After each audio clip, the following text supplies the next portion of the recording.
বিসমিল্লাহির রহমানির রহিম। সুপ্রিয় শিক্ষার্থীরা, আশা করছি তোমরা সবাই আল্লাহর রহমতে ভালো আছো। আমিও ভালো আছি।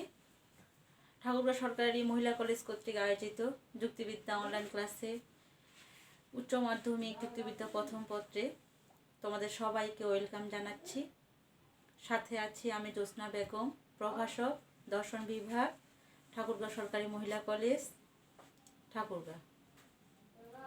আজকে আমি তোমাদের সাথে আলোচনা করব যুক্তিবিদ্যা প্রথম পত্রের সপ্তম অধ্যায় আরোহ অনুমান ও আরোহ অনুমানের ভিত্তি নিয়ে আমরা আলোচনা শুরু করেছিলাম। আমরা গত ক্লাসে আরোহ অনুমানের ভিত্তি নিয়ে আলোচনা করেছিলাম। সেখানে আলোচনা করতে গিয়ে আমরা কি পেয়েছি, যে আরোহ অনুমানের ভিত্তি বলতে আমরা কি বলেছিলাম, যে ভিত্তি বা ফাউন্ডেশন হলো কি, যার উপর বেস করে কোনো কিছু দাঁড়িয়ে থাকে, তাই তো? তাহলে আমরা আরোহ অনুমানের ভিত্তি বলতে কি বুঝছিলাম, যে যার উপর ভিত্তি করে বা যে নিয়মগুলির উপর ভিত্তি করে আরোহ অনুমান সম্ভব হয়েছে বা গড়ে উঠেছে তাকে আমরা আরোহ অনুমানের ভিত্তি বলবো। আরোহ অনুমানের ভিত্তি মূলত দু ধরনের ছিল, একটি হচ্ছে আকারগত ভিত্তি, আরেকটি হচ্ছে বস্তুগত ভিত্তি। আমরা গত ক্লাসে আরোহ অনুমানের আকারগত ভিত্তি নিয়ে আলোচনা করেছিলাম, যেখানে আমরা দুটি মৌলিক নিয়ম নিয়ে আলোচনা করেছিলাম। এক নম্বর ছিল প্রকৃতির নিয়মানুবর্তিতার নিয়ম, আর 2 নম্বর ছিল কার্যকারণ নিয়ম। আজকে আমরা আলোচনা করব আরোহের বস্তুগত ভিত্তি নিয়ে। ঠিক আছে? আমরা আরোহের বস্তুগত ভিত্তি নিয়ে আলোচনা করার আগে একটা কথা বলে রাখি, সেটি হচ্ছে যে আমরা এর আগের ক্লাসগুলিতে সত্যতা নিয়ে আলোচনা করেছিলাম, যে বস্তুগত সত্যতা ছিল সেখানে, তাই তো?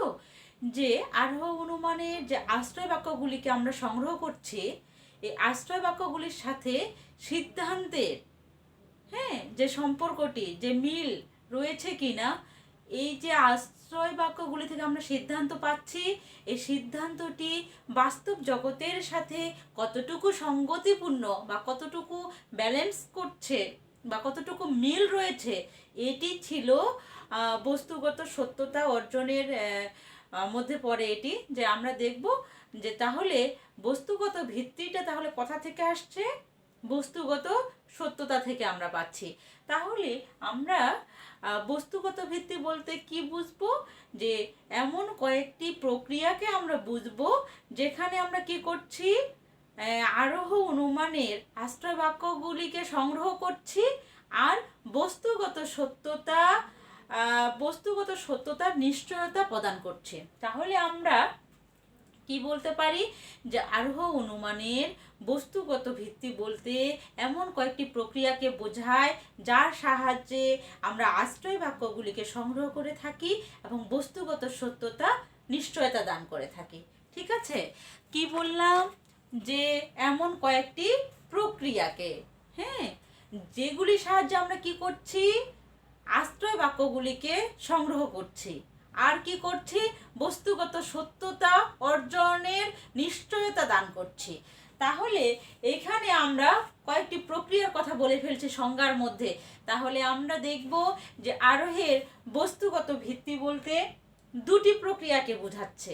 এক নম্বর হচ্ছে নিরীক্ষণ,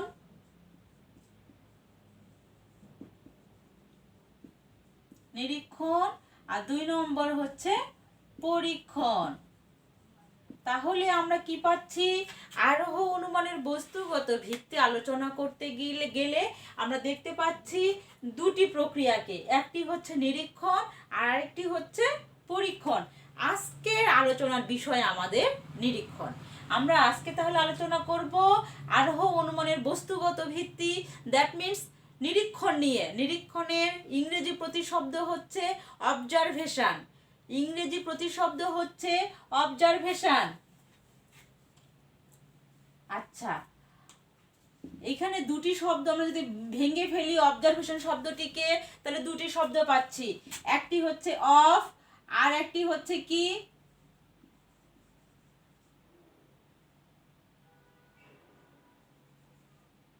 সরি কি লিখলাম, স্যার ভারী। আচ্ছা, তাহলে এই দুটি শব্দকে যদি আমরা বিশ্লেষণ করি তাহলে আমরা এখানে একটি মানে হচ্ছে সামনে, হ্যাঁ, কোনো কিছুকে সামনে রাখা। তাহলে এই যে অবজারভেশন শব্দটা পাচ্ছি, এর থেকে আমরা একটি সহজ ইংরেজি প্রতিশব্দ পাচ্ছি, সেটি হচ্ছে keeping something before the mind. তাহলে কি বললাম? Keeping something before the mind. তাহলে এর আমরা বাংলা প্রতিশব্দ কি করতে পারি? যে মনের সামনে কোনো কিছুকে রাখা। তাহলে নিরীক্ষণের ইংরেজি প্রতিশব্দ আমরা পেলাম অবজারভেশন। অবজারভেশন শব্দটিকে যদি আমরা ভেঙে ফেলি তাহলে দুটি শব্দ পাই, একটি হচ্ছে অফ আর একটা হচ্ছে সেভারি। তাহলে এই শব্দটির সহজ একটি ইংরেজি প্রতিশব্দ আমরা পাচ্ছি keeping something before the mind, যার বাংলা অর্থ হচ্ছে কোনো কিছুকে মনের সামনে রাখা, কোনো কিছুকে মনের সামনে রাখা। আচ্ছা, আমরা একটু নিরীক্ষণের সংজ্ঞায় যাই। নিরীক্ষণের সংজ্ঞা আলোচনা করব আমরা, যে কোনো একটি উদ্দেশ্যকে, কি বললাম, কোনো একটি উদ্দেশ্যকে সামনে রেখে আমরা কি করি? যখন প্রাকৃতিক পরিবেশে প্রকৃতি প্রদত্ত, হ্যাঁ, প্রকৃতি প্রদত্ত ঘটে যাওয়া কোনো ঘটনাকে সুনিয়ন্ত্রিতভাবে প্রত্যক্ষণ করি, তখন তাকে আমরা কি বলছি? নিরীক্ষণ বলছি। কি বললাম? এখানে সংজ্ঞার ভিতরে কয়েকটি বিষয় আমি বলেছি যেগুলি খুবই গুরুত্বপূর্ণ। 1 নম্বর বলেছিলাম যে উদ্দেশ্য। তাহলে কি হলো? কোনো একটি উদ্দেশ্যকে সামনে রেখে আমরা কি করি? প্রাকৃতিক পরিবেশে, কৃত্রিম পরিবেশে না, আমাদের যে বস্তু জগৎ আছে, আমরা পঞ্চ ইন্দ্রিয়ের সাহায্যে যে জগৎকে দেখছি, এই জগৎ। তাহলে 2 নম্বরে কি আসলো? প্রাকৃতিক পরিবেশ।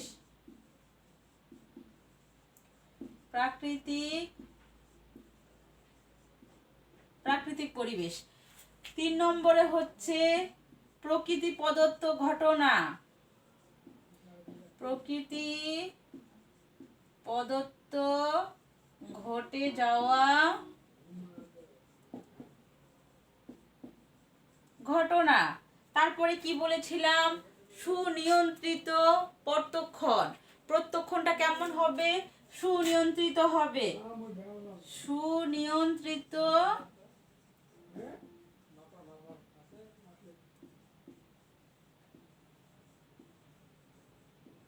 আচ্ছা, তাহলে আমরা নিরীক্ষণের সংজ্ঞায় কি বললাম? যে কোনো একটি উদ্দেশ্যকে সামনে রেখে প্রাকৃতিক পরিবেশে প্রকৃতি প্রদত্ত ঘটে যাওয়া ঘটনাকে যখন আমরা মনোযোগের সাথে, অর্থাৎ সুনিয়ন্ত্রিতভাবে, সুপরিকল্পিতভাবে প্রত্যক্ষণ করে থাকি কোনো ঘটনাকে, তখন তাকে আমরা কি বলছি? নিরীক্ষণ বলছি। হ্যাঁ, তাহলে 1 নম্বরে কি থাকবে? আমার বিশেষ একটি উদ্দেশ্য থাকবে। আমি ঘটনাকে প্রত্যক্ষণ করব কোন পরিবেশে? প্রাকৃতিক পরিবেশে। তারপরে যে ঘটনাটিকে আমি প্রত্যক্ষণ করছি, সেই ঘটনাটি অলরেডি প্রকৃতিতে কি হয়ে যাবে? ঘটে যাবে। ঘটে যাওয়া ঘটনাকে আমরা কি করব? প্রত্যক্ষণ করব। আমার এই প্রত্যক্ষণটি কেমন হবে? সুনিয়ন্ত্রিত হবে, সুপরিকল্পিত হবে, অর্থাৎ মনোযোগের সাথে হবে। আমরা চলতে ফিরতে আমাদের যে পঞ্চ ইন্দ্রিয়ের জগৎ, আমরা অনেক কিছুই দেখি, তাই না? অনেক কিছুই দেখি, অনেক কিছুই শুনি, কিন্তু সব দেখা বা সব শোনাই কিন্তু আমাদের কি হয় না? সুনিয়ন্ত্রিত হয় না বা সুপরিকল্পিত হয় না। আমরা আমাদের ঘটে যাওয়া যে ঘটনাগুলি, সেগুলিকে আমরা সবগুলিকে মনোযোগের সাথে প্রত্যক্ষণ করে থাকি না। কিছু ঘটনা আমাদের দৃষ্টি আকর্ষণ করে, কিছু ঘটনাকে আমরা কি করে থাকি? মনোযোগের সাথে প্রত্যক্ষণ করে থাকি। এই যে মনোযোগের সাথে প্রত্যক্ষণ করা, এটি হচ্ছে নিরীক্ষণের খুবই গুরুত্বপূর্ণ একটি বৈশিষ্ট্য। এটি অবশ্যই আমাদের থাকতে হবে, ঠিক আছে? তাহলে আমরা কি বলবো? যে নিরীক্ষণ হচ্ছে মনের সামনে কোনো কিছু থাকা, keeping something before the mind. তাহলে কোনো একটি উদ্দেশ্যকে সামনে রেখে প্রাকৃতিক পরিবেশে প্রকৃতি প্রদত্ত ঘটে যাওয়া ঘটনাকে যখন আমরা সুনিয়ন্ত্রিতভাবে প্রত্যক্ষণ করে থাকি, তখন তাকে আমরা কি বলছি? নিরীক্ষণ বলছি। এই সংজ্ঞার ভিতরে নিরীক্ষণের কি রয়েছে? বৈশিষ্ট্যগুলি রয়েছে, তাই না? তাহলে যদি আমরা নিরীক্ষণের বৈশিষ্ট্যের দিকে একটু মনোযোগ দেই, তাহলে 1 নম্বর বৈশিষ্ট্য আমরা কি পাবো? যে নিরীক্ষণ হচ্ছে উদ্দেশ্যমূলক প্রত্যক্ষণ, তাই না? কারণ এখানে আমার একটি কি রয়েছে, উদ্দেশ্য রয়েছে। তারপরে কি এটি কোথায় ঘটবে, প্রাকৃতিক পরিবেশে ঘটে থাকবে। তারপরে এই ঘটনাটি আগে ঘটে থাকবে নাকি তৎক্ষণাৎ বা তাৎক্ষণিকভাবে ঘটে থাকবে, সেটি হচ্ছে কি যে প্রকৃতিতে অলরেডি সে ঘটনাটি ঘটে গেছে। তারপরে কি হবে, সে প্রত্যক্ষণটা হবে কি সুনিয়ন্ত্রিত হবে, সুপরিকল্পিত হবে। আচ্ছা, আমরা একটি এক্সাম্পলে যাই, তাহলে বিষয়টি বুঝতে সুবিধা হবে। সেটি হচ্ছে একটি মৃতদেহ, দ্যাট মিন্স কি ডেড বডি। আচ্ছা, আমরা রাস্তার পাশে চলতে গিয়ে একটি কি দেখলাম, ডেড বডিকে দেখলাম। রাস্তার পাশে হাঁটতে গিয়ে আমরা একটি মৃতদেহকে দেখলাম। আমরা কি করলাম, চারদিকে মানুষজন কি এলাম, ছুটে এলাম, এসে কি করলাম, ভিড় করলাম। ভিড় করে আমরা সেই মৃতদেহটিকে কি করছি, দেখছি। কিন্তু আমাদের এই দেখাটি শুধুমাত্রই দেখা। কিন্তু আমরা দেখতে পেলাম হঠাৎ একজন সাংবাদিক কি হলো, ছুটে এলো।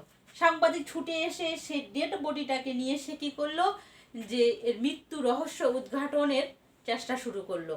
সে কেন ঘটলো, কিভাবে ঘটলো, কিভাবে মারা গেল, কোথা থেকে লাশটি এলো, এর তদন্ত শুরু করলো, তাই না? এটা পুলিশও আমরা বলতে পারি, একজন পুলিশ ইন্সপেক্টরও হতে পারে এ ঘটনায়। তাহলে এই যে সাংবাদিকের যে প্রত্যক্ষণ, সে কি করছে, অনেক মনোযোগের সাথে সে লাশটিকে বা সেই মৃতদেহটিকে নিয়ে সে পরীক্ষা নিরীক্ষা করছে, যে মৃতদেহটি কোথা থেকে আসলো, কিভাবে আসলো, কিভাবে মারা গেল, এই মারা যাওয়ার পেছনে কে দায়ী, ইত্যাদি ইত্যাদি যে সংশ্লিষ্ট যে ঘটনাগুলি, সেগুলি কি করলো, অনেক মনোযোগের সাথে প্রত্যক্ষণ করে কি করলো, একটি রিপোর্ট করলো। এই যে সাংবাদিকের যে দেখা, মৃতদেহটিকে যে সাংবাদিক যে যে দৃষ্টিতে দেখলো বা যে প্রক্রিয়ার মাধ্যমে মৃতদেহটি নিয়ে একটি রিপোর্ট তৈরি করলো, এটিকে আমরা বলছি নিরীক্ষণ। আমরা সাধারণ মানুষ যারা দেখছি, তাদের দেখাটাকে আমরা কখনোই নিরীক্ষণ বলবো না, আমরা শুধুমাত্র দেখছি।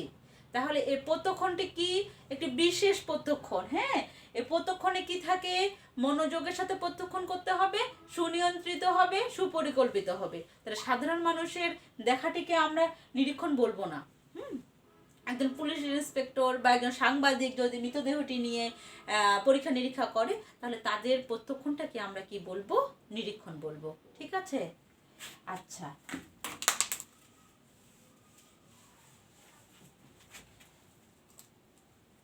আমরা এবারে নিরীক্ষণের শর্ত আলোচনা করব। শর্ত, নিরীক্ষণের শর্ত। আচ্ছা, তাহলে যে ব্যক্তি নিরীক্ষণ করছে তাকে আমরা কি বলবো, নিরীক্ষক বলবো।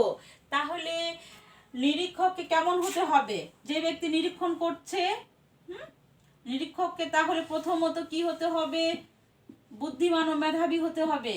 তাহলে এটাকে আমরা বুদ্ধিগত সত্য বলছি। 2 নম্বরে বলছি কি, দৈহিক শর্ত। 3 নম্বরে হচ্ছে নৈতিক শর্ত।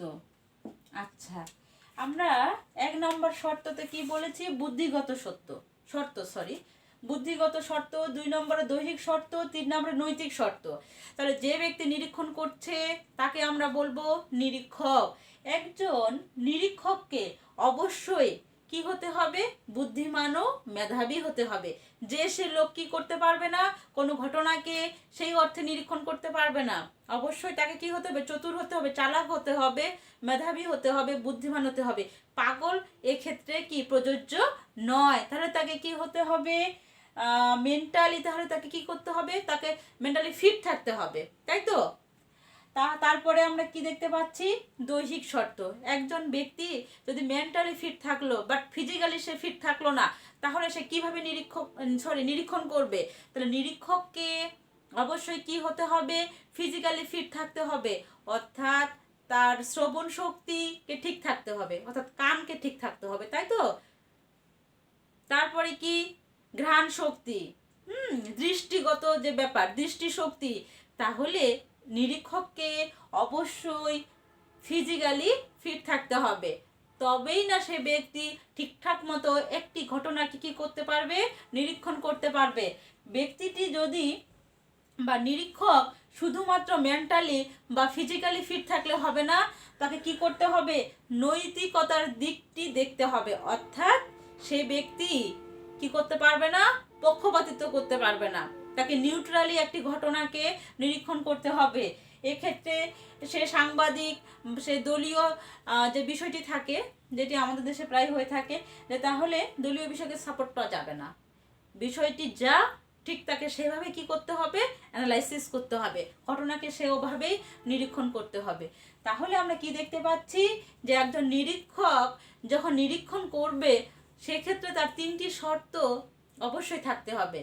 1 নম্বর হলো বুদ্ধিগত, 2 নম্বর দৈহিক, 3 নম্বর হচ্ছে নৈতিক শর্ত।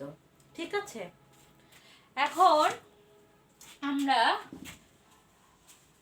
একটি বিষয় গুরুত্বপূর্ণ, সেটি হচ্ছে যে নিরীক্ষণ যে আমরা করছি, নিরীক্ষণ যে সবসময় সত্য হবে বা সঠিক হবে এমনটা কিন্তু নয়। অর্থাৎ এটির ক্ষেত্রে অনেক সময় আমাদের কি হতে পারে, ভুল ভ্রান্তি হতে পারে, তাই না?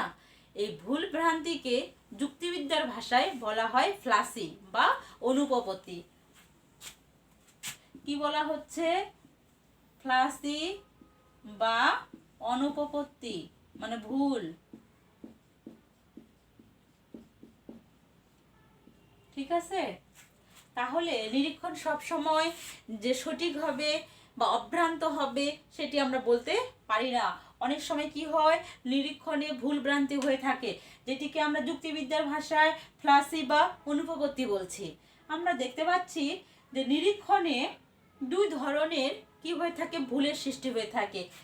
কয় ধরনের, 2 ধরনের। 1 নম্বর হচ্ছে অনিরীক্ষণ জনিত অনুপপত্তি। কি বললাম, অনিরীক্ষণ জনিত অনুপপত্তি। 2 নম্বর হচ্ছে ভ্রান্ত নিরীক্ষণ, ভ্রান্ত নিরীক্ষণ। আচ্ছা, আমরা প্রথমে আসি অনিরীক্ষণ জনিত অনুপপত্তি কি বা কাকে বলে। অনিরীক্ষণ, এটি হচ্ছে নেগেটিভ শব্দটির দিকে তাকালে আমরা বুঝতে পারছি যে যা নিরীক্ষণ নয় বা যা নিরীক্ষণ করা হয়নি সেটি হচ্ছে কি, অনিরীক্ষণ। যুক্তিবিদ্যার ভাষায় আমরা কি করি, যখন অল্প সংখ্যক দৃষ্টান্তকে আমরা নিরীক্ষণ করে যেগুলি দৃষ্টান্তকে নিরীক্ষণ করা হয়নি সেগুলি সম্পর্কে যখন আমরা মন্তব্য করে থাকি বা নিরীক্ষণ করা হয়েছে বলে মনে করে থাকি, তখন তাকে আমরা কি বলবো, অনিরীক্ষণ জনিত অনুপপত্তি বলবো। যেমন আমাদের কি বলতে পারি, আমরা যদি একটি এক্সাম্পলে যাই, বহুল আলোচিত একটি এক্সাম্পল, সেটি হচ্ছে আমরা সকলেই জানি যে শেষ রাতের স্বপ্ন কি হয়, সত্য হয়। শেষ রাতের স্বপ্ন সত্য হয়, এটিকে আমরা অনিরীক্ষণ জনিত অনুপপত্তি বলতে পারি। কেননা সকল শেষ রাতের স্বপ্ন যে সত্য হয় এটা আমরা কিন্তু বলতে পারছি না। একজন ব্যক্তির তার জীবন দৈর্ঘ্য যতটুকুই হোক না কেন, হয়তোবা বিশেষ বিশেষ কয়েকটি শেষ রাতের স্বপ্ন তার জীবনে কি হয়েছে, সত্য হয়েছে। সেটির উপরে বেস করে সেই ব্যক্তি বলছে যে শেষ রাতের স্বপ্নগুলি কি হয়, সত্য হয়। কিন্তু আদৌ এই কথা সত্য নয়। কেননা এমন অনেক রাতের, অনেক শেষ রাতের স্বপ্ন দেখি আমরা, যেগুলির বাস্তবে কোনো আমরা সত্যতা খুঁজে পাই না।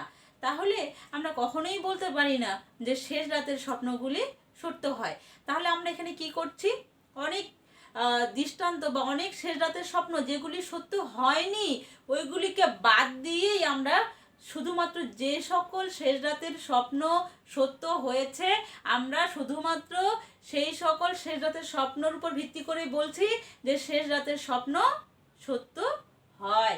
তাহলে আমরা এটাকে কি বলবো, অনিরীক্ষণজনিত অনুপপত্তি বলবো। অর্থাৎ কিছু দৃষ্টান্ত পর্যবেক্ষণ করছি অর্থাৎ নিরীক্ষণ করছি, আর কিছু দৃষ্টান্তকে আমরা নিরীক্ষণ না করেই নিরীক্ষণ করা হয়েছে বলে চালিয়ে দিচ্ছি। ঠিক আছে, আশা করছি তোমরা বুঝতে পেরেছো। অনিরীক্ষণ জনিত অনুপত্তির ভিতরে আবার 2 ধরনের কি রয়েছে, যে দৃষ্টান্ত, অল্প দৃষ্টান্ত দেখে আমরা কি করছি, যে সব দৃষ্টান্তকে নিরীক্ষণ করা হয়েছে বলে বলছি। যেরকম উদাহরণ আমরা যদি এখানে একটা বলি যে সকল প্রতিভাবানের হাতের লেখা খারাপ, যেটি আদৌ সত্য নয়, ওই সেটাতে স্বপ্ন সত্য হয়। সেরকমই যে কিছু ব্যক্তির প্রতিভাবান ব্যক্তির হাতের লেখা খারাপ বলে আমরা ধরে নিচ্ছি যে সকল প্রতিভাবান ব্যক্তির হাতের লেখা খারাপ, যেটি আদৌ সত্য নয়। এরকম রয়েছে। আর যেটি গুরুত্বপূর্ণ সেটি হচ্ছে আমাদের 2 নম্বর অনুপপত্তি, যেটিকে আমরা বলছি ভ্রান্ত নিরীক্ষণ। কি বললাম? ভ্রান্ত নিরীক্ষণ অর্থাৎ ভুল নিরীক্ষণ। হ্যাঁ, এটি সংজ্ঞা আমরা কিভাবে বলবো? যে একটি জিনিস বা একটি বিষয় বা বস্তু, হ্যাঁ, যে কোনো হতে পারে, সেটা ঠিক যেভাবে আছে, হ্যাঁ, ঠিক যেভাবে আছে সেটিকে যখন আমরা ওইভাবে না দেখে ভুল করে দেখি, একটি বস্তু ঠিক যেভাবে আছে সেভাবে না দেখে যদি আমরা ওই বস্তুটিকে ভুল করে দেখি, ভুল করে প্রত্যক্ষণ করা হয়, তাহলে তাকে আমরা কি বলবো? ভ্রান্ত নিরীক্ষণ বলবো। ভ্রান্ত নিরীক্ষণের এক্সাম্পল আমরা কি বলতে পারি যে রাতে বা দিন যে কোনো হতে পারে, যে দড়িকে কি করছি আমরা? সর্প হিসেবে দেখছি, দড়িকে সাপ দেখা, তাই না? একটু যদি হালকা রাতে যদি আমরা বাইরে বেরোই, তাহলে আঁকাবাঁকা করে যদি একটি দড়ি পড়ে থাকে, তাহলে আমরা তাকে কি বলতে পারি? যে এটা মনে হয় সাপ। তাহলে দড়িকে আমরা যদি সাপ মনে করে প্রত্যক্ষণ করি, তাহলে সেই প্রত্যক্ষণকে আমরা কি বলবো? ভ্রান্ত নিরীক্ষণ। অর্থাৎ সেটি আসলেই তো সাপ নয়, সেটি হচ্ছে দড়ি। আমরা দড়িকে ভুল করে কি দেখছি? সাপ বলে মনে করছি। ভ্রান্ত নিরীক্ষণ 2 ধরনের। 1 নম্বর হচ্ছে ব্যক্তিগত ভ্রান্ত নিরীক্ষণ।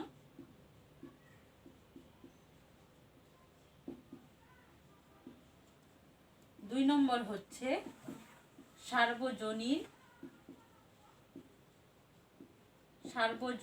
ভ্রান্ত নিরীক্ষণ। ব্যক্তিগত ভ্রান্ত নিরীক্ষণ হলো সেটি যে একজন ব্যক্তি যখন ভুল করে কোনো একটি বিষয়কে প্রত্যক্ষণ করে, একজন ব্যক্তি, তাই তো, ব্যক্তিগত যেহেতু এটা, একজন ব্যক্তি যখন ভুল করে কোনো একটি বস্তু বা বিষয়কে ভুল করে প্রত্যক্ষণ করে, তখন ওই ব্যক্তির দেখাকে বা প্রত্যক্ষণ করাকে আমরা বলবো ব্যক্তিগত ভ্রান্ত নিরীক্ষণ। এর এক্সাম্পল আমরা ওটাই বলতে পারি যে দড়িকে সর্প বলে দেখা। সেই ব্যক্তি সেই একাই দেখছে, দড়িকে সাপ বলে দেখছে। আচ্ছা, আর সার্বজনীন ভ্রান্ত নিরীক্ষণ সেটি যেটি আমরা একজন দুইজন নয়, আমরা সবাই মিলে এটাকে ভুল করে দেখি, একটা বিষয়কে ভুল করে দেখছি, আমরা ভুল করে প্রত্যক্ষণ করছি, সেটি হচ্ছে সার্বজনীন ভ্রান্ত নিরীক্ষণ। এটি আমরা এর এক্সাম্পলে বলতে পারি যে আমরা সবাই সূর্যকে কি করি? সূর্য উদিত হতে দেখি বা অস্ত হতে দেখি, তাই না?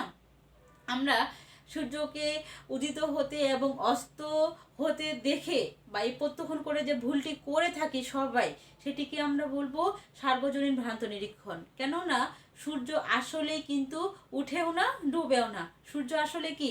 স্থির। পৃথিবী তাকে কি করছে? প্রতিনিয়ত আবর্তন করছে। পৃথিবী তাকে ঘুরছে, তাকে কেন্দ্র করে। তাহলে সূর্যকে আমরা উঠতে দেখছি না, ডুবতে দেখছি না, তাই না? কিন্তু আমরা সবাই মিলে বলছি যে সূর্য ওঠে এবং সূর্য অস্ত যায়। তাহলে আমাদের এই সকলের যে নিরীক্ষণটি হচ্ছে, সেটিকে আমরা কি বলবো? ভ্রান্ত নিরীক্ষণ অবশ্যই। আর সবাই মিলে করছি দেখে আমরা এটির নামকরণ করা হয়েছে সার্বজনীন ভ্রান্ত নিরীক্ষণ।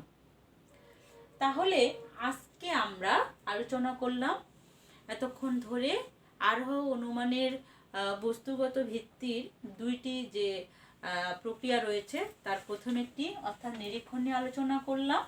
যে নিরীক্ষণ ছিল কি? কোনো একটি বিশেষ উদ্দেশ্যকে সামনে রেখে প্রাকৃতিক পরিবেশে প্রকৃতি প্রদত্ত ঘটে যাওয়া ঘটনাকে যখন আমরা সুনিয়ন্ত্রিতভাবে প্রত্যক্ষণ করে থাকি, তখন তাকে আমরা কি বলছি? নিরীক্ষণ বলছি। আর এই নিরীক্ষণ যে সবসময় অভ্রান্ত হয় তা নয়, আমরা কি করে থাকি? ভুলভাল করে অনেক সময় নিরীক্ষণ করে থাকি। এটিকে যুক্তিবিদ্যার ভাষায় অনুপপত্তি বলা হয়ে থাকে। এটি গুরুত্বপূর্ণ ছিল অনিরীক্ষণজনিত অনুপপত্তি, যেখানে আমরা অল্প সংখ্যক দৃষ্টান্ত নিরীক্ষণ করি, সকল দৃষ্টান্তের উপর চাপিয়ে দেই। আর আরেকটি ছিল ভ্রান্ত নিরীক্ষণ, যে একটি বিষয় বা বস্তু ঠিক যেভাবে আছে তাকে আমরা সেভাবে না দেখে ভুল করে দেখছি। এই ভুল করে দেখাকে যুক্তিবিদ্যার ভাষায় কি বলা হচ্ছে? ভ্রান্ত নিরীক্ষণ বলা হচ্ছে। এই ছিল আমার আজকের আলোচনা। আশা করছি তোমরা সবাই বুঝতে পারছো। আগামী ক্লাসে আমরা আলোচনা করব পরীক্ষণ নিয়ে। ততক্ষণ তোমরা সবাই ভালো থাকো। আল্লাহ হাফেজ।